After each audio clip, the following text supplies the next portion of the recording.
dalam Tuhan Yesus Kristus. Selamat bertemu di dalam kasih dan kuasa Kristus yang telah bangkit. Kuasa dan kasih yang tidak dibatasi oleh ruang dan waktu.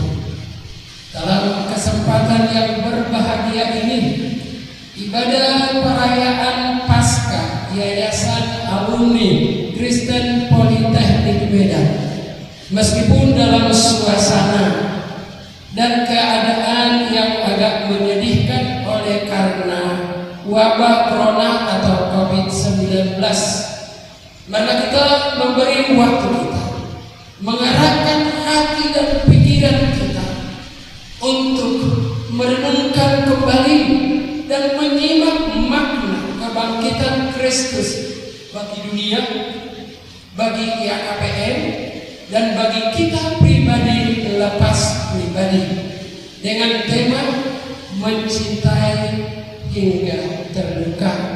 Dan ayat penghantar untuk kita merenungkan tema kita dalam perayaan Paskah pada saat ini terambil dari Yohanes pasalnya yang ke-15 ayatnya yang ke-13 sampai 14. Demikian bunyi firman Tuhan. Tidak ada kasih yang lebih besar daripada kasih seorang yang memberikan nyawanya untuk sahabat-sahabatnya. Kamu adalah sahabatku jikalau kamu berbuat apa yang kuperintahkan kepadamu. Ada ungkapan yang mengatakan, Bapak, Ibu, dan saudaraku, tiada cinta tanpa pengorbanan. Namun tidak semua pengorbanan didasari oleh cinta. Oleh karena ada berbagai motivasi di dalam melakukan pengorbanan. Dan kita juga boleh mengatakan tidak semua pengorbanan yang didasari oleh cinta, didasari oleh cinta yang benar, karena terlalu banyak jenis-jenis daripada cinta. Ada juga ungkapan yang mengatakan tiada kemenangan tanpa perjuangan, dan nilai dan makna suatu kemenangan ditentukan besarnya dan hebatnya perjuangan yang dilakukan. Sejati cinta yang kita nyatakan dalam hidup kita ditentukan apa yang kita lakukan dan yang kita korbankan, di dalam cinta yang kita nyatakan. Saudaraku yang saya kasihi dalam Tuhan Yesus berkata, tiada cinta yang lebih besar daripada cinta seorang sahabat yang memberikan nyawanya untuk yang dicintainya. Saudara dan saya adalah sahabatnya, dan Yesus berkata, aku mengorbankan nyawaku karena kamu adalah sahabatku.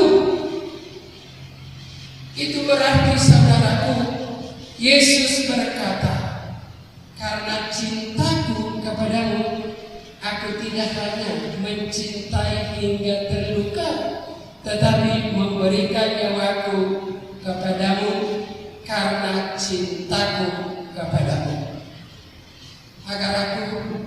Agar kita semua memahami, menyadari, dan merasakan betapa besarnya, betapa dalamnya, dan betapa luasnya cintanya Yesus bagiku. Marilah kita telusuri apa yang dilakukannya untuk kita, apa yang dialaminya, dan apa yang dikorbankan untuk saudara dan aku oleh karena cintanya kepadaku. Yesus berkata dalam Yohanes 3:16, karena begitu besar kasih Allah akan dunia ini, sehingga Dia mengaruniakan anaknya yang tunggal, supaya setiap orang yang percaya, saudara dan saya, tidak binasa, melainkan beroleh hidup yang kekal. Lalu kita bertanya, berapa besarkah kasih Yesus yang dinyatakannya kepada kita pribadi lepas pribadi? Dalamnya lautan, mengukur. Luasnya samudra dapat dialami, tetapi siapakah yang dapat mengukur dalamnya dan luasnya kasih Yesus yang telah dinyatakan oleh karena cintanya kepada kita. Kalau kita sungguh mengalami, kita sungguh menyadari akan kasih Yesus yang sudah diberikan kepada kita, maka kita boleh mengatakan kasih Yesus melebihi segalanya, dan kasih Yesus adalah segalanya bagi kita. Sebenarnya cinta inilah yang didapatkan semua orang. Amin. Cinta inilah sebenarnya menjadi kebutuhan bagi setiap manusia yang sudah berdosa. Coba bayangkan kalau Allah berkata kepada kita, I really love you, I give the whole my life for you. Coba bandingkan dengan seseorang yang kau dambakan dalam hidup ini, yang kamu tidak akan mungkin berkata begitu kepadamu. Tahu-tahu satu saat dia datang, you know, I really love you. Betapa sukacitanya, betapa kita bersukacita karena tidak kita anggap ada seseorang yang menyatakan cintanya kepada kita, dan itu merupakan dambaan yang kita dambakan selama ini di dalam hidup. Dan pada saat ini Yesus mengingatkan kita, dan dia berkata kepada kita, I really love you. Aku memberikan segenap hidupku, dan aku berkorban untuk mewujudkan cintaku kepadamu. Gimanakah perasaan kita? Bagaimanakah respon kita? Tentu paling sedikit kita bertanya, apakah aku sudah menyambut? Apakah aku sudah menerima cinta Yesus yang adalah segalanya kepadaku? Coba bayangkan, kalau orang yang sungguh mencintai kita dan kita katakan, no, I don't love you, tentu dia akan kecewa, karena diharapkan kita akan mengatakan, yes, I love you too. Ada respon yang positif, yang memang dia mengasihi, mencintai orang yang menyatakan cintanya kepada atau kepada kita. Betapa kecewanya kita, pengorbanannya yang tiada guna akan menjadi sia-sia oleh karena kita tidak merespon. Sangat sederhana saja. Kalau kita berkata dulu dan beberapa tahun yang lalu, aku mengasihi engkau, secara baru kita mengatakan hari ini di dalam perayaan ini, yes, I really love you God, I really love you Jesus, I love you with the whole my heart. Aku mengasihi engkau dengan segenap hatiku, yang berarti segenap hidupku.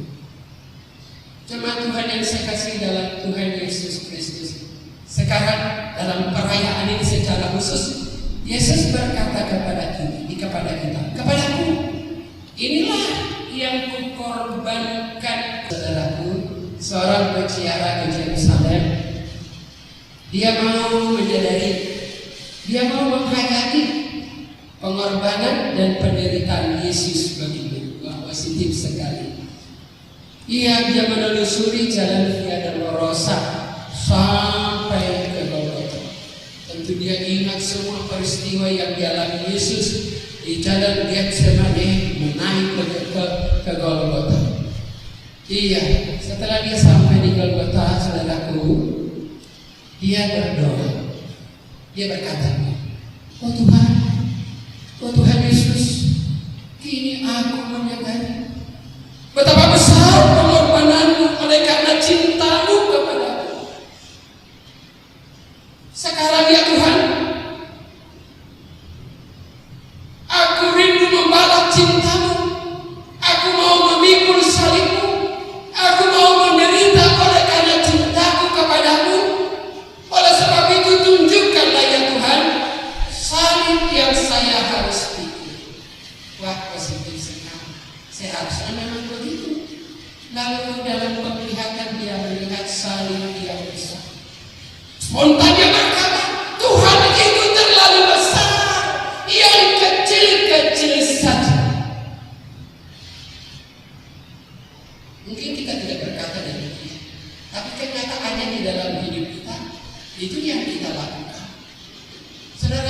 kekasih, bukankah hal ini menyatakan bahwa dia belum rela menderita? Amin. Belum rela menderita. Mengapa? Mengapa? Karena dia belum sungguh mengalami cinta Yesus. Dan karena dia belum sungguh mengasihi Yesus di dalam kehidupan.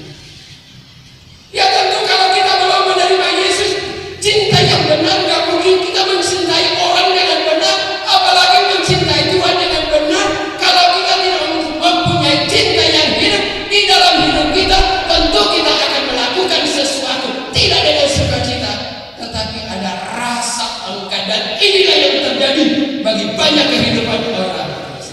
Dia sudah berkata, aku sudah memiliki kasih Yesus dan aku mencintai Yesus, tetapi dia tidak menghidupi cinta itu sehingga dia tidak rela berkorban.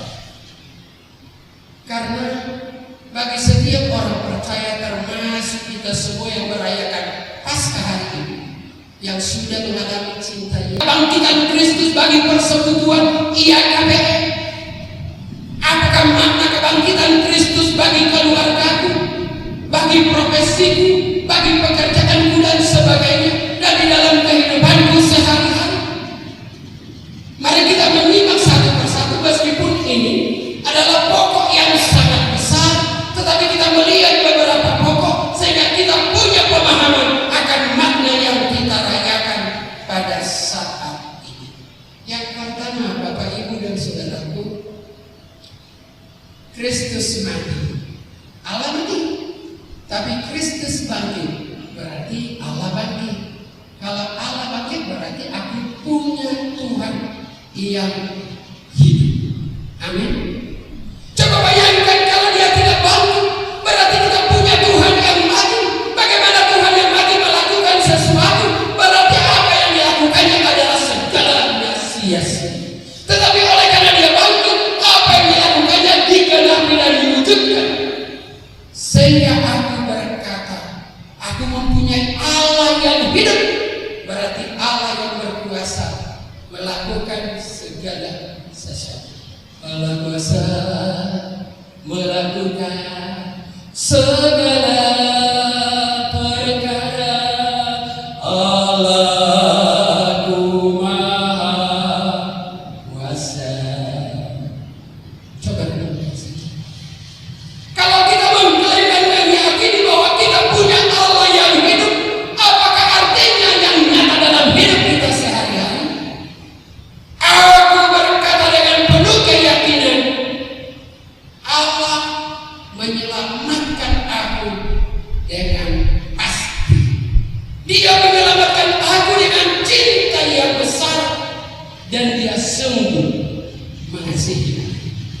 Dia sungguh mengasihi aku. Seringkali kita meragukan dengan kasih Tuhan karena kita lupa pengorbanan yang dilakukan untuk kita. Kalau kita begitu berkorban, masa mungkin kita lupa akan orang yang kita cintai dan kita sudah berkorban sampai memberikan dunia. Kalau aku punya Allah yang hidup, lalu implikasi praktisnya apa? Pasti kita dapat mengatakan dan harus mengatakan, dia berkuasa atas hidup. Dia arrange everything there. Dia pegang hari depan, masa depan. Sekarang kelihatannya masa depan itu kayaknya sudah. Tapi Yesus yang sudah bangkit, aku punya Allah hari di dalam segala bentuk pergumulan. Hanya kita terus bernyanyi, I am the winner. Saya adalah pemenang karena Yesus yang bangkit adalah mengalahkan berarti adalah menang atas segala kuasa yang ada.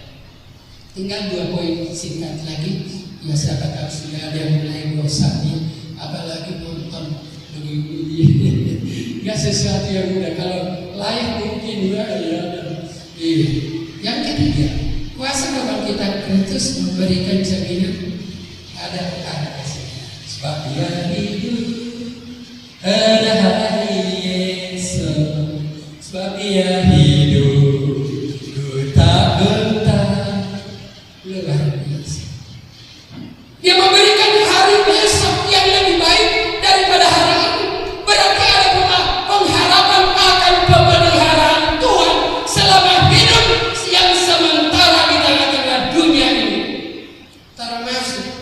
di dalam suasana yang kita hadapi yang menggetarkan. Kami nyanyi dengan ibu di Facebook, pasti di Facebook. Lagunya yang mulai 386. Yang komen itu 259. Wow, perlindungan dalam sabda Allah. Zaman sekarang berjagalah, lihat dunia bergelora, kedengaran sini sana banyak ramal menggentarkan. Benar, perlindungan dalam sabda Allah. Saya tidak mengatakan kita tidak mengikuti peraturan-peraturan yang ada yang ditetapkan demi keselamatan kita, tetapi kita punya dasar keyakinan dalam segala usaha yang kita lakukan di dalam menghadapi wabah corona yang kita hadapi pada saat ini, dan kita tidak tahu kapan akan berakhir. Iman kita mengatakan akan berakhir segera, tetapi Tuhan yang punya rencana dan kehendak, dan yang lebih penting bagi kita ialah perlindungan di dalam segala masa dan keadaan. Dalam Rom 8 ayat 28 tambah 32, kita tahu sekarang kapan? Bukan kemarin, bukan tahun lalu. Bergelora, kedengaran sini sana banyak ramal menggentarkan.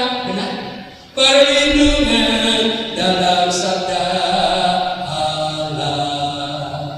Saya tidak mengatakan kita tidak mengikuti peraturan-peraturan yang ada yang ditetapkan demi keselamatan kita, tetapi kita punya dasar keyakinan dalam segala usaha yang kita lakukan di dalam menghadapi wabah corona yang kita hadapi pada saat ini, dan kita tidak tahu kapan akan berakhir.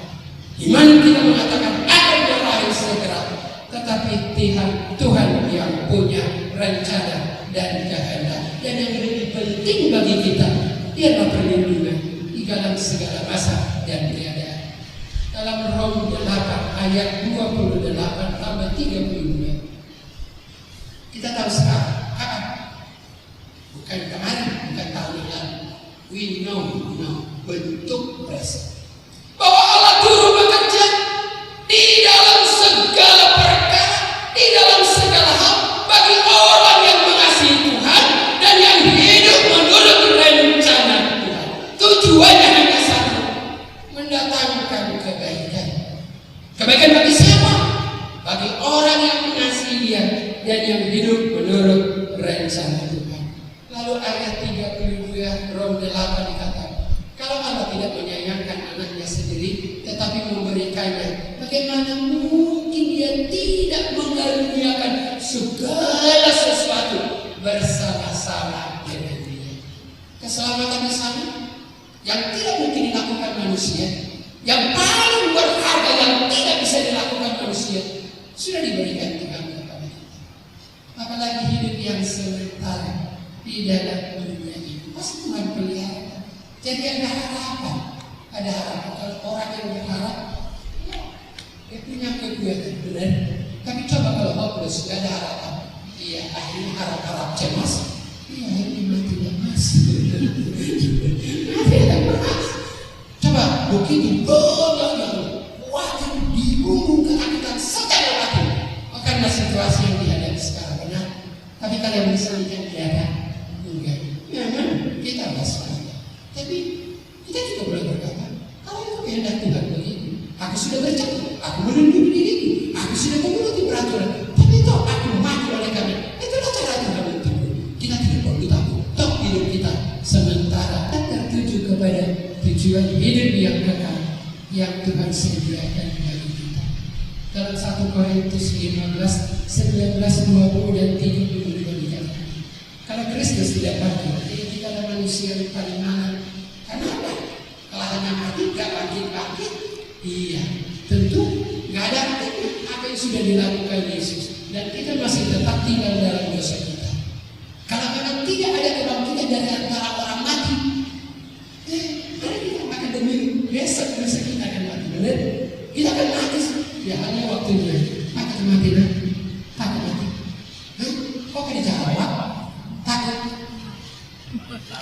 Takut, kenapa takut?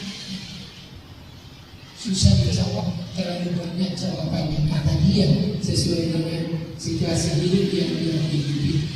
Ada pengharapan yang pasti. Saya tanya, jawab dengan jujur. Apakah kamu percaya bahwa kamu mempunyai tujuan hidup menuju hidup yang kekal? Amin. Setiap orang yang punya keyakinan akan kepastian keselamatan, dia punya pengharapan yang pasti. Setiap orang yang punya pengharapan yang pasti, dia mempunyai tujuan hidup yang pasti. Kalau tidak asal. Kenapa kamu hidup? Ya hidup. Hidup ya hidup ya hidup. Kemana tujuannya? Saya tidak tahu. Coba bayangkan kalau orang yang berjalan susah payah membawa beban hartanya, tapi dia tidak tahu kemana tujuannya. Itulah yang disebut loitering. Ia berkelana, atau itu hanya mundar-mandir. Betapa sedihnya hidupnya.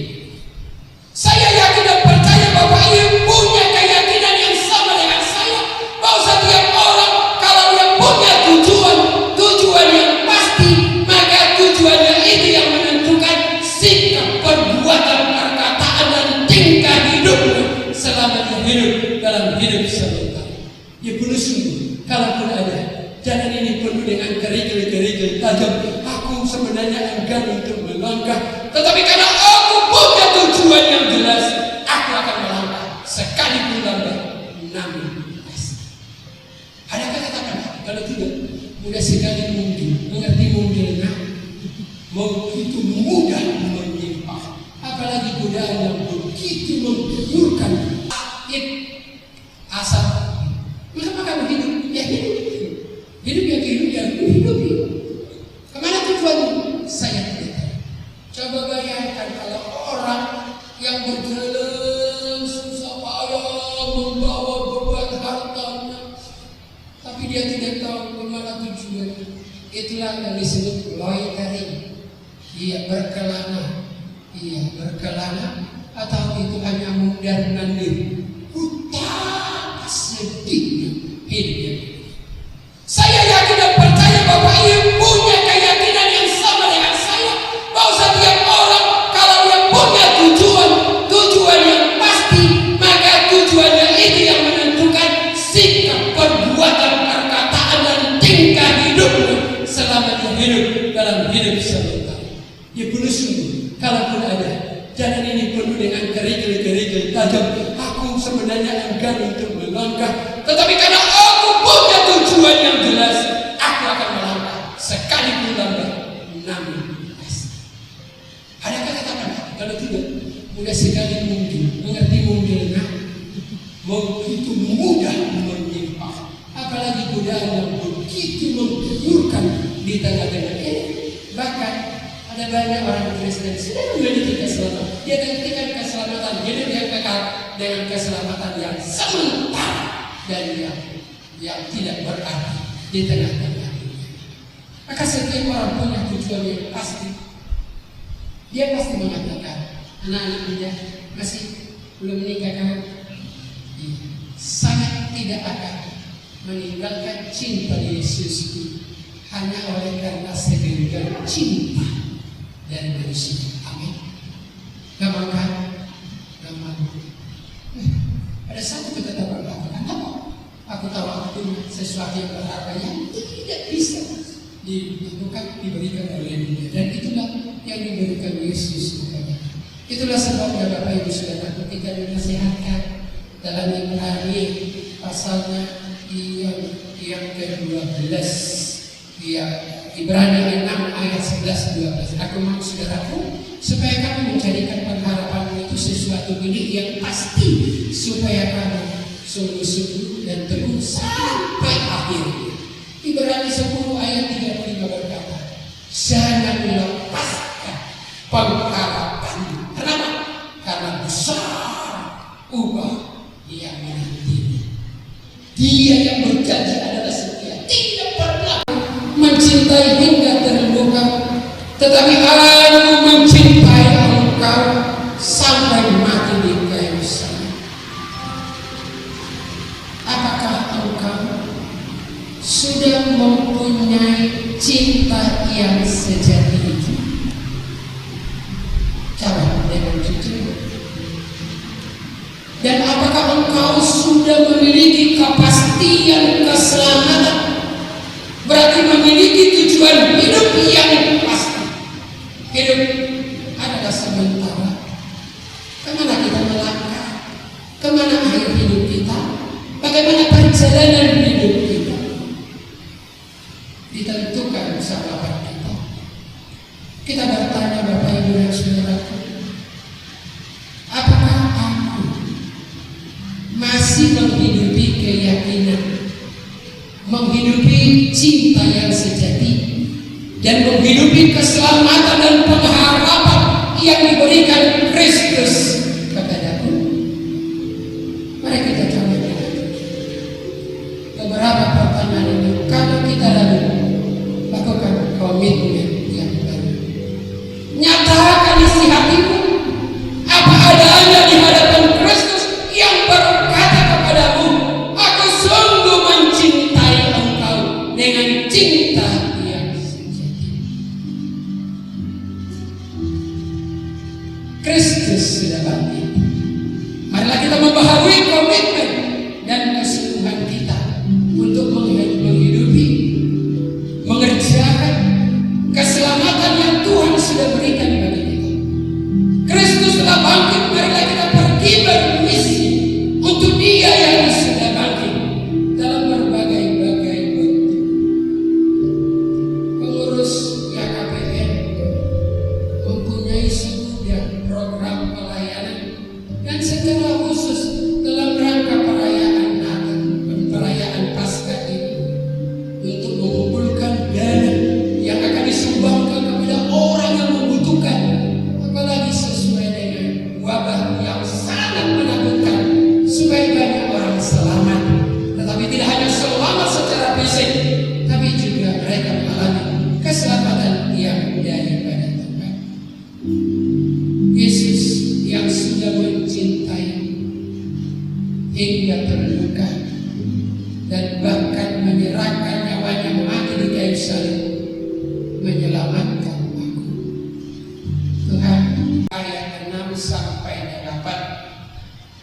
Bapak Ibu dan Saudaraku yang saya kasihi, dalam proses untuk menyatakan cintanya, untuk menyelamatkan aku, untuk menyelamatkan kita, Dia mengalami, Dia menanggung, Dia menerima berbagai hina, caci maki, hujatan, pukulan, diludahi, pengkhianatan, dan banyak sekali penderitaan yang harus dialaminya.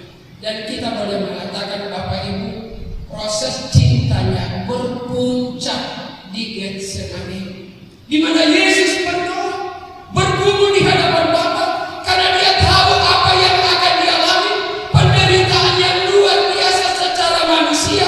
Dia berkata, kalau bisa ya Bapa, ya lewatkanlah ini daripadaku, tetapi bukan kehendakmu, kehendakmu jadilah.